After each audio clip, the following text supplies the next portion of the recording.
दिल्लीमध्ये भारतीय जनता पक्षाचा विजय झाला।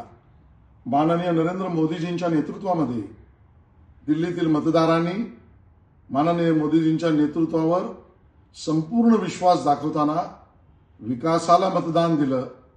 आपल्या जीवनातील संघर्षातील जगण्यातील समस्यांवर उत्तर काढणाऱ्यांना मतदान केलं। केवळ आवाज करणं, खोटं बोलणं आणि नकारात्मकतेने वागणं या अरविंद केजरीवाल यांचा पराभव केला।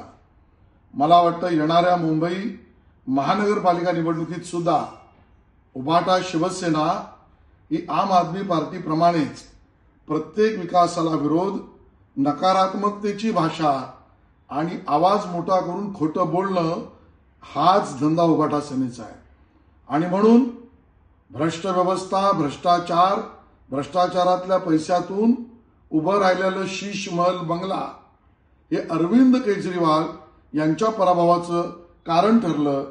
मुंबई सुद्धा भ्रष्टाचार, भ्रष्ट व्यवस्था आणि भ्रष्ट कंत्राटदार यांच्यातून उभा राहिलेला मातोश्री 2 बंगला हे उद्धव ठाकरे यांच्या पराभवाचं कारण ठरणार आहे। मुंबईकरांनो, जीत तुमची होईल, विकासाची होईल, विकासाबरोबर सकारात्मकतेची होईल। मुंबईच्या विकासाला माननीय नरेंद्र मोदीजींच्या नेतृत्वाची होईल। आपल्या सगळ्यांना आणि दिल्लीवासियांना मनापासून शुभेच्छा।